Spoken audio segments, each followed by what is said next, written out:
Oi, tudo bem? Hoje eu vou falar sobre esgotar a paciência e também sobre consultar os mortos. Isso está no capítulo 7, no capítulo 8 do livro de Isaías.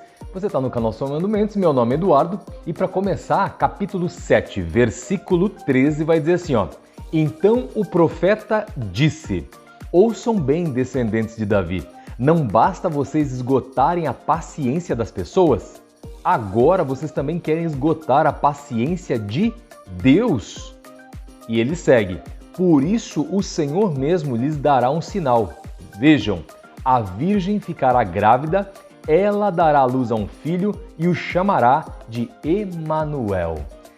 Vamos falar da primeira parte primeiro. Olha como às vezes nós seres humanos somos. Nós esgotamos a paciência do outro.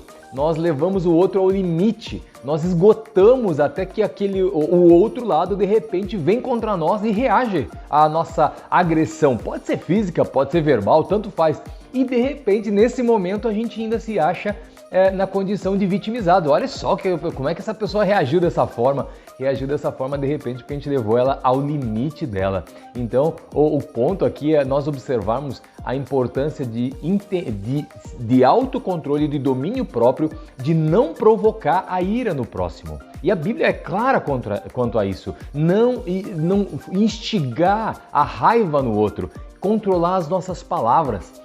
E mais do que isso, aqui já vai falando então, olha, você está chegando ao ponto de irritar o outro, mas pior do que isso, agora você está chegando a ter atitudes que vêm a provocar a Deus, que vêm a irritar a Deus. Sério mesmo? Às vezes nós conseguimos romper só essa linha, a gente não basta ser chato só com os outros, ainda queremos ser aquele nível de provocar a Deus, de questionar a Deus no sentido de, como assim tá me deixando nessa situação? Você me fez, agora você que cuide. Mas acho que a vida não é bem assim. A vida é um grande aprendizado. Essas situações que nós passamos, as dificuldades ou lutas, elas nos ensinam muito. É uma caminhada de contato com o divino justamente para poder superar essas situações, não contando com a força do nosso braço. Até porque a palavra fala isso, né? Maldito o homem que confia na força do próprio braço. Porque nós devemos confiar mesmo no nosso Deus. Porque se temos força no braço, é porque vem dele.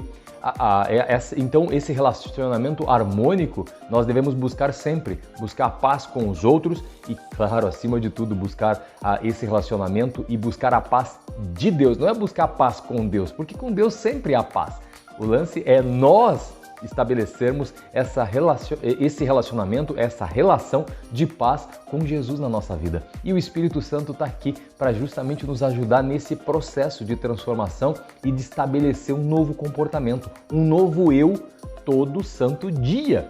Agora, o importante, indo agora para a segunda parte, é o que eu vi ali, que a Virgem vai conceber um filho e o nome dele vai ser Emanuel. Quem será que então o profeta está mencionando? E de repente, será que é Jesus? Então, vem comigo no livro de Mateus, capítulo 1, versículo 23. Olha só, vai falar exatamente do nascimento de Jesus. Versículo 22 e o 23. Tudo isso aconteceu para cumprir o que o Senhor tinha dito por meio do profeta. Capítulo 1 de Mateus, versículo 22. Agora no 23, vejam. A virgem ficará grávida, ela dará à luz um filho e vão chamar ele de Emanuel, que significa Deus conosco. Já falei isso em leituras anteriores. Esse livro foi escrito há mais de 740 anos antes de Jesus, o livro de Isaías. E ele já estava falando do nascimento do nosso Salvador Jesus. Olha que incrível você encontrar esses detalhes da Bíblia e a Bíblia falando da Bíblia, né? Porque Mateus está citando então o profeta Isaías. E seguindo, olha só, vamos lá para o capítulo 8, versículo 13, vai dizer assim, ó: Considere o Senhor dos Exércitos santo em sua vida. Considere. É a Ele que você deve temer. Ele é quem deve fazer você estremecer. Ele vai manter você seguro. Mas a Israel e a Judá, ele será pedra de tropeço, rocha que os faz cair. Olha, se eu tenho que considerar alguém, eu devo considerar o Senhor dos Exércitos sempre em primeiro lugar. Porque é Ele que nos mantém. E infelizmente o desobediente não observa isso. E daí cai. Por quê? Porque daí realmente pelo fato da desobediência estar na nossa vida, nós estamos atraindo essas pedras de tropeço no nosso caminho. Por isso nós não temos como remeter a Deus e irritar a Deus dizendo como isso está acontecendo comigo. Tantas vezes uma autoanálise resolve tudo. Resolve tudo porque a autoanálise nos mostra o que nós estamos fazendo, quem nós estamos sendo, quais as pessoas que nós estamos irritando e começamos a olhar então a nossa atitude e temos total liberdade, total de mudar aquilo que nós queremos ser, queremos fazer e então alterar o rumo que nós estamos seguindo.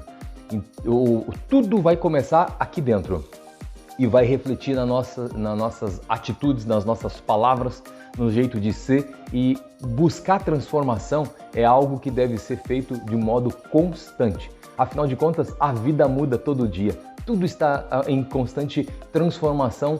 Se você olhar ao teu redor, a natureza inteira está em constante transformação. A natureza respeita as estações do ano, então ela sempre está em mudança, ela sempre está se permitindo ser transformada, morrendo aquela coisa que é velha na vida dela, que não serve mais, e ela ressurge, e ela permite ser renovada, ser restaurada, de tempo em tempo, justamente para cada vez crescer e se tornar melhor. Esse é o processo natural, esse é o processo que você vê numa árvore, como que ela cresce, cada estação ela cai as folhas, ela morre, aquela casca, de repente vem uma nova estação e ela floresce, mas cada vez ela está crescendo e crescendo mais, e se tornando mais forte, e as raízes estão se aprofundando mais. Esse é um processo natural, só que a gente às vezes não quer passar por isso, a gente não, eu não quero crescer.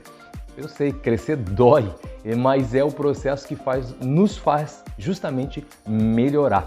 A experiência vai trazer para nós, junto com tudo isso, a sabedoria. E aí sim, essa não tem preço, essa não tem como comprar, essa você tem que viver e aproveitar o processo da vida. Porque entre o nascimento e a morte, é justamente esse meio do caminho que vale a pena para crescer.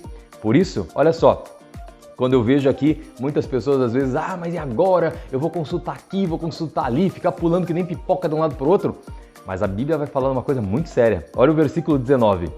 Talvez alguém te diga, vamos perguntar aos médiuns e aos que consultam os espíritos dos mortos.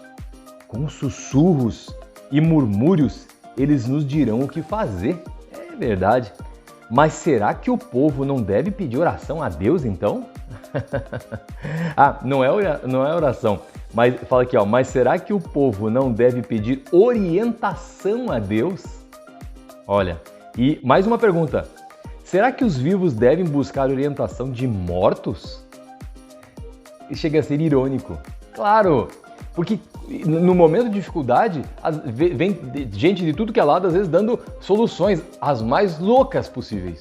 E ninguém, ou pelo menos a minoria, é que vai vir falar, mas é o seguinte, você já orou hoje?